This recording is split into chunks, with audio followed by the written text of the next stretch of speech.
We've experimented more with this record, I think. We decided to develop long instrumental tracks on this album, rather than the normal sort of 3-minute songs.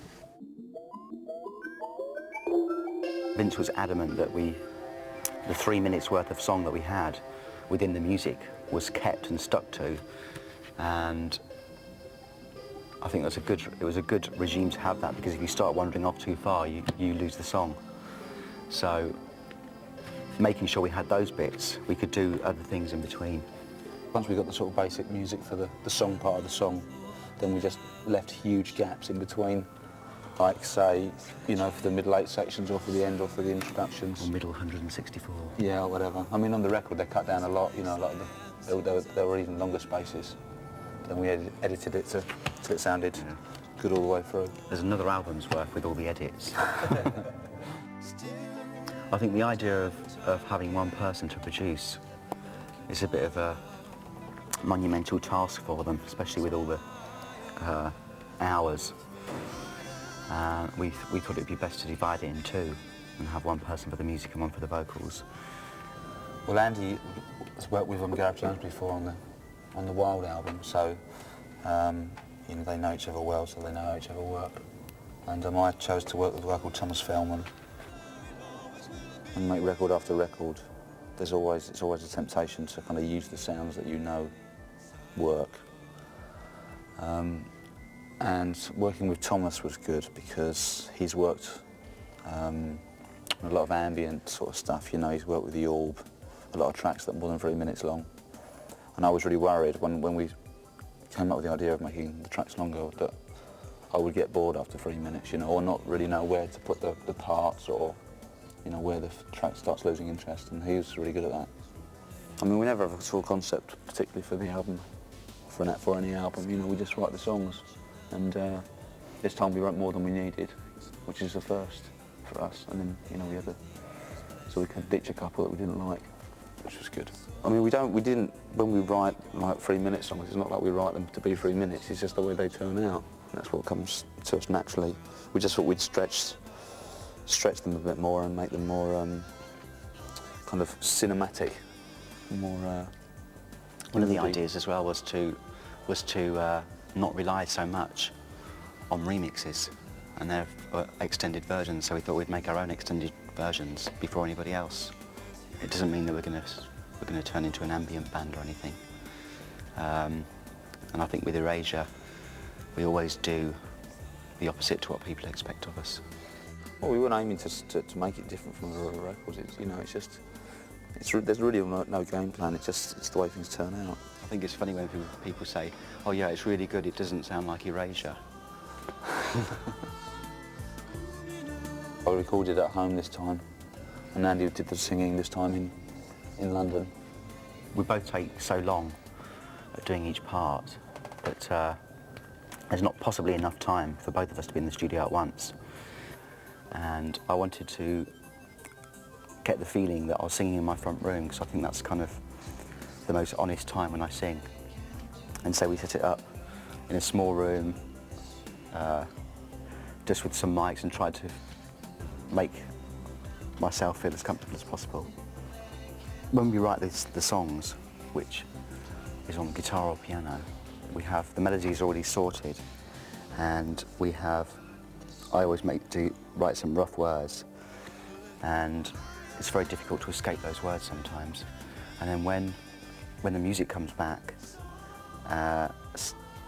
it can sound like another song because of the interpretation.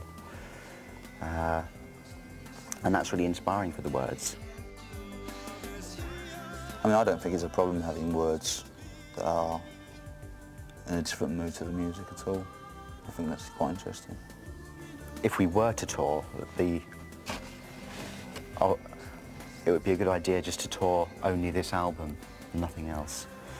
And whether that's enough of a material and inspiration for us, I don't know. So maybe we'll have to wait till we do some more recording. It usually takes a year for us to get a production together for touring, or half a year, you know. And by the time the album comes out, it's going to be too late. we decided that it might be too boring just having one voice on there, apart from it being lots of work, and with the tracks being so long, it is tiresome hearing the same voice all the way through. And we thought we'd just choose some voices for colours, because you do get sick of your own voice. I went and saw Mama I Want to Sing and really enjoyed the choir, and we thought it'd be nice to use a gospel choir on a couple of the tracks.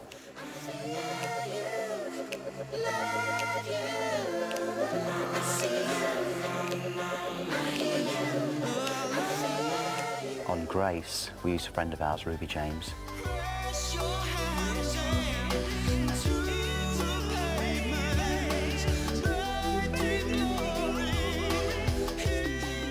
And on Rock Me Gently and Angel, we needed something very individual, and so we asked Diamanda Gallas if she'd like to do it.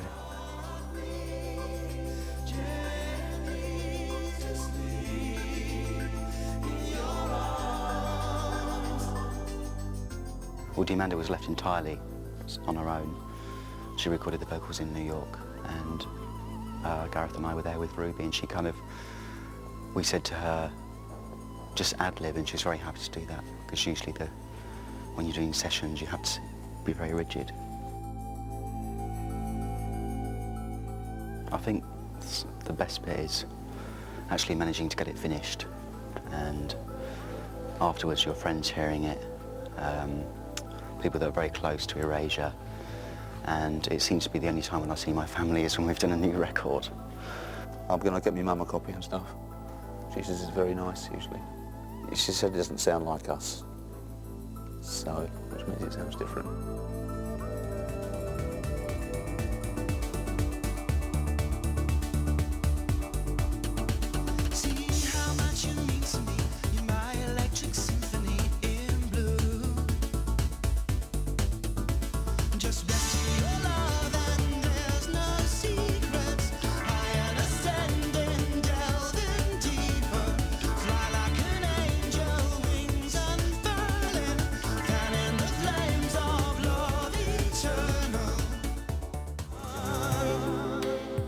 I'm Mario Cavalli, and I'm the director of this video. The song is a love song. It's not a very unspecific love song. It's about loyalty and relationships, like most love songs. And so Ash and I came up with this idea of illustrating this in all its myriad forms by having lots of different characters in different apartments within the same apartment block. The main set that we've used, which is painted blue, will appear in the final video as lots of different places and different colour schemes. Hi, I'm Ashley, and I did all the Erasure artwork for the single and album and stuff, and now we're on the set for the film. This is meant to look like the artwork, and I think it does. I mean, it'll obviously be a bit different. It's quite different actually painting the set to look like artwork, because obviously your brush size is sort of huge as opposed to little widgy little things. And again, it gets little widgy things later on in post-production when you're painting more with light. And my role there is basically to choose colours, and it'll look like a duotone photograph, which is an old-fashioned sort of photograph look.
I think it's good to, to change things around. I played my mum some tracks and she said, "Oh, I didn't know it was you." And she always knows it's me, so that's quite good. I think it's good for people to realise how sensuous and sexual Erasure are.